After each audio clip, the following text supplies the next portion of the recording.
Lundi, bienvenue dans la matinale, 9h50 le matin, en PACA, Provence-Alpes et Côte d'Azur. Voici le sommaire de cette émission. Pour sauver l'humanité, sauvons les limules. De quoi s'agit-il ? Eh bien d'un crabe, une espèce de crabe, un animal marin qui a plus de 500 millions d'années. Il a le sang bleu et il représente un énorme espoir pour la médecine. C'est Patrice Bourgeois, notre docteur en sciences, qui va nous expliquer en quoi cet animal bizarre, puisqu'on parle des bizarreries du vivant régulièrement, est un espoir pour notre santé. L'homme, parlons de l'homme, est-il plus ou moins intelligent ? Est-il de moins en moins intelligent en tout cas, malgré tous ses cerveaux ? C'est ce que prétend une étude américaine. Alors on va demander son avis à Isabelle Delmas, notre psychanalyste, et qui va nous parler aussi beaucoup de cerveau reptilien qui gère nos pulsions. Alors elles ont un peu la carapace d'une Harley-Davidson, le même rythme lent et sûr. Il s'agit de quoi ? Des limules. De quoi s'agit-il ? Une espèce de crabe qui a survécu à 17 âges glaciaires. Alors avant d'en parler avec Patrice Bourgeois, en quoi elles représentent d'ailleurs un formidable espoir pour la médecine, ces limules, voici un reportage où vous allez voir ces jolies limules au fond des mers, extrait de Thalassa. Regardez. Associate of Cape Cod est un laboratoire pharmaceutique qui, il y a 30 ans, a fait l'une des plus belles découvertes sur la limule. En saignant l'animal, on s'est aperçu que son sang, bleu, avait une propriété inestimable. Cet aristocrate de la préhistoire cachait bien son rang. Nous récupérons le sang de la limule. Ce sang bleu que vous voyez coagule au contact de n'importe quelle bactérie. Grâce à cette propriété, nous fabriquons un test qui réagit aux endotoxines et que nous appliquons par exemple pour toutes les solutions injectables dans le corps humain. Nous l'utilisons pour les piqûres intraveineuses, pour les prothèses, les lignes de perfusion, les fluides utilisés dans la fertilisation in vitro ou même les solutions pour les dialyses des reins. Cette couleur bleue frappante est due au fait que le pigment qui transporte l'oxygène est à base de cuivre, contrairement à celui de l'homme qui est à base de fer.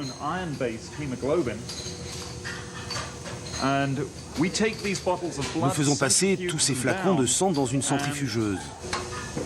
Voilà, regardez. On trouve au fond ce résidu blanc et c'est précisément cela qui va détecter toutes les substances bactériennes grâce à son mécanisme d'autocoagulation. Un détecteur de bactéries, un test pour sauver des vies humaines, une garantie béton pour les transfusions sanguines.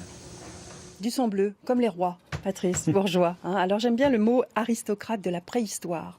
Ils sont fantastiques. Oui, là, on ne sait pas si c'est masculin ou féminin, c'est les limules. Oui, alors on a discuté de ça. On ne sait pas si finalement ce qui est retenu, c'est le genre masculin ou féminin pour le nom. Mais bon, on s'en fout un peu.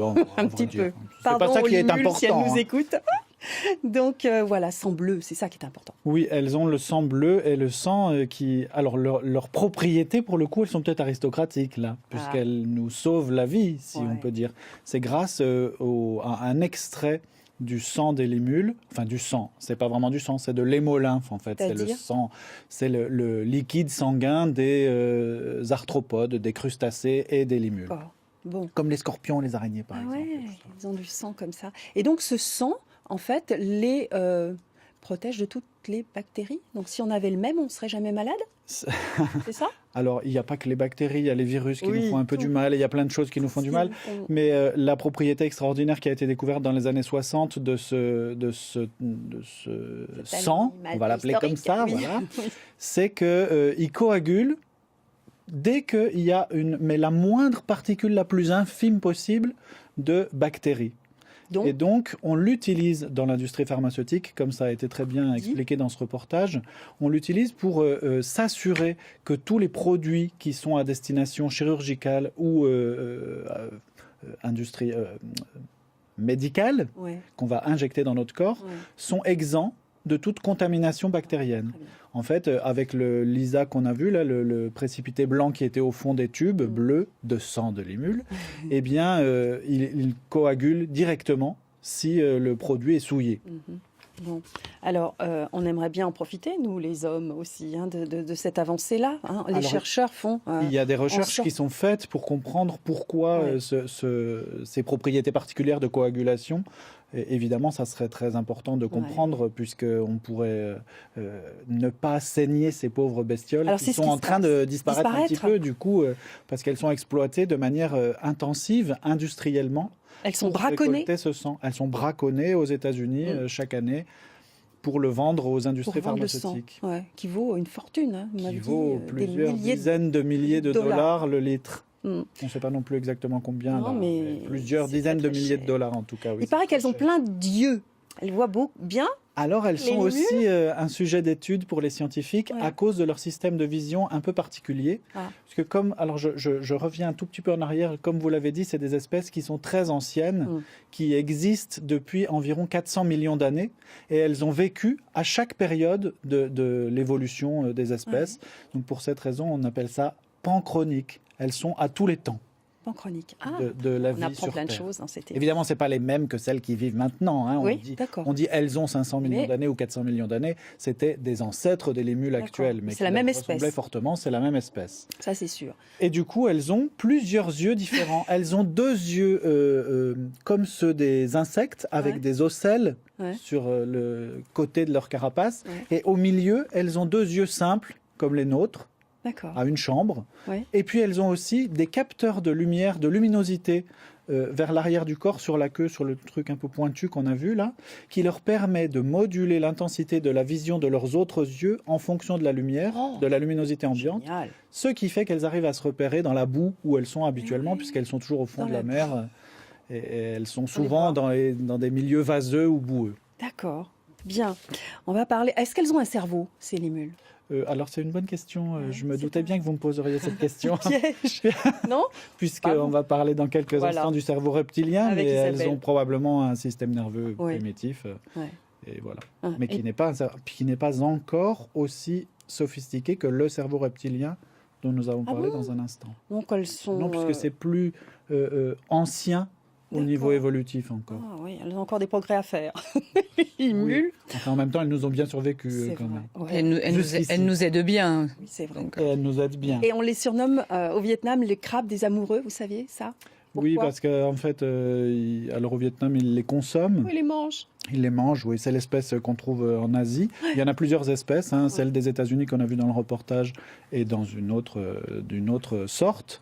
Et celle d'Asie les mange, mais en fait, c'est pas du tout des crabes. C'est une appellation à tort. C'est plus proche des scorpions et des araignées que des crabes et des crustacés. Bon, très bien. Alors, les crabes des amoureux qui portent bonheur. Et il paraît qu'on en consomme beaucoup à la Saint-Valentin. C'est dans quelques jours. Donc voilà, ces pauvres bêtes. On peut peut-être en faire importer pour la goûter sur le plateau. Eh bien, je vous laisse faire, Patrice. Alors, comprendre notre cerveau. Je devrais dire nos cerveaux, car on en a 3, 4, Isabelle. En fait, on a plusieurs fonctionnements dans notre cerveau, et donc le cerveau reptilien, que j'aime bien appeler, enfin beaucoup l'appellent comme ça, le cerveau primitif, est un des fonctionnements de notre système cérébral. Alors, reptilien, pourquoi ? Parce qu'on a le même que celui des serpents ? Alors, en fait, reptilien, et je pense que Patrice sera d'accord avec moi ou donnera des précisions, c'est parce que c'est une origine, en fait. Et puis nous, après, on s'est développé, puis le reptile s'est développé de son côté. Comme le dit Patrice, c'est le tronc de l'arbre, et puis ensuite... Vous êtes d'accord ? Dans l'évolution des espèces, en fait, effectivement, vous avez raison, on a les reptiles ont la même structure que notre cerveau dit reptilien. On a la même structure de cerveau que notre cerveau dit reptilien. C'est un petit point commun. C'est un des points communs qu'on partage avec ces espèces. Voilà. Et après, le nôtre n'est plus le même, bien entendu, évidemment. C'est plus le même. Non. Qu'est-ce qui fait le cerveau reptilien ? Il s'occupe de tous les instincts, de toutes les pulsions. Il est en fait la mémoire de nos ancêtres. C'est vraiment la base même de notre fonctionnement de base. C'est notre fonctionnement de base en fait. Alors, 2, 3 autres cerveaux. Alors après, on a le cerveau émotionnel, donc qui est appelé aussi le système limbique. Donc c'est toujours un système de fonctionnement. Et puis ensuite, on a le néocortex qui prend quand même 80% de la boîte crânienne et qui, lui, est ici comme ça, là, et qui est notre cerveau intellectuel en quelque sorte. Un petit peu comme si on avait une maison avec plusieurs étages, un sous-sol qui serait les fondations et la cave où on met tout ce qui est essentiel, le cerveau, donc le fonctionnement reptilien, primitif, puis un petit rez-de-chaussée où il y aurait une petite bibliothèque avec tout ce que nous sommes, toutes nos émotions, tout ce qu'on fait depuis qu'on est venu au monde, tout ce qu'on a ressenti, tout ce qu'on a vécu, c'est notre mémoire. Hein, et puis voilà, mimé voilà. par. Et puis ensuite, un chercheur. ce cerveau intellectuel qu'on pourrait, je sais pas, appeler comme la salle des ordinateurs où on aurait plein de choses qui prennent, qui est tout au-dessus, qui est comme ça là, et puis autour, voilà. Et puis comme des oreilles internes, enfin comme des petits cabochons internes, on a le cerveau limbique. Puis au milieu, plein d'organes évidemment qui font la connexion. Ils sont pas séparés, hein. Ils ont des connexions, hein. Voilà. Évidemment, il y a des connexions entre eux. Bon, bien sûr. Très bien. Alors voilà, pour le cerveau. Alors pourquoi on vous a demandé de parler des cerveaux, des cerveaux au pluriel? C'est bien parce qu'une étude américaine vient de révéler que nous serions moins intelligents depuis quelques années. Notre QI aurait baissé. Vous en pensez quoi, maître Bourgeois?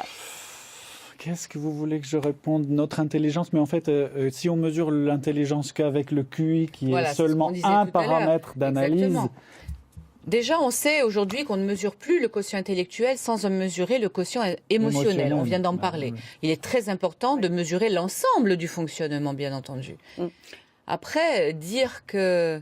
Alors, il l'aurait, d'après cette étude, il s'appelle Richard Flynn, d'après mes petites notes, il dit que voilà, on observe que notre quotient intellectuel augmente de façon exponentielle depuis des siècles, mais qu'il est en baisse depuis quelques années. Donc, il a beaucoup évolué grâce à notre environnement, et que les perturbateurs endocriniens, dont vous nous parlez régulièrement, Patrice Bourgeois, seraient à l'origine de cette baisse d'intelligence. Vrai ou faux ? À vrai dire, je ne sais pas vraiment ça, en fait. Bien sûr, je sais qu'on a une impression de diminution du niveau de connaissance globale, mais de là à relier ça à une baisse de l'intelligence, enfin, je suis très sceptique. Moi, complètement sceptique, parce que d'abord, le cerveau, on ne peut pas dire... Qui est capable de dire on s'arrête d'évoluer? C'est pas possible. Vous êtes d'accord avec moi? Ça, c'est sûr. On en a discuté tout à l'heure. Voilà, oui, l'évolution, c'est un processus continu qui ne peut pas. Donc, il va évoluer, mais peut-être qu'il est en train d'évoluer. Je n'en sais rien, c'est une hypothèse, mais peut-être qu'il est en train d'évoluer d'une autre manière, parce que nous vivons d'une autre façon. Nous n'avons plus les mêmes besoins qu'il y a 2000 ans, par exemple, ne serait-ce que 2000 ans. Mais effectivement, le fait que quand nous nous nourrissons de choses qui sont peut-être négatives. On parlait de l'alcool. Voilà, il y a l'alcool, les drogues, il y a. Alors c'est encore une supposition. Peut-être que ça empêche effectivement les perturbateurs. Je le sens. Non, les perturbateurs endocriniens, moi je pense qu'effectivement ils peuvent avoir une incidence sur le. Effectivement, le cerveau ne peut pas échapper. S'il a une incidence sur le corps, il a une incidence sur le cerveau, la chimie et la pollution. Mais on peut pas dire que ça nous rende idiots, quoi. Ouf. Je pense pas. Bon, je pense pas. Non, mais c'est vrai, le QI, c'est quand même une notion qui ne se suffit pas à elle-même. En tout cas, certainement pas pour définir l'intelligence d'une personne. C'est ce qu'on a longtemps fait croire. Oui, bien sûr, mais plus. Évidemment, il y a tellement, plus personne, il y a tellement de QI qu'on est. Je crois Einstein, il avait combien? Je sais pas, 142, il me semble. Finalement. Non, mais en fait, ça dépend de ce qu'on en fait. Et puis, il y a tellement toutes sortes d'intelligences. On a bien sûr. Tout un tas de façons d'appréhender la vie et de se servir de notre cerveau qu'on ne peut pas être catégorique comme ça. Très bien, on est rassurés. Merci. Merci à tous les deux, Isabelle. Merci à Patrice Bourgeois. Voilà, donc je vous dis à demain, 9h50, en direct toujours, pour une émission 100% bonheur.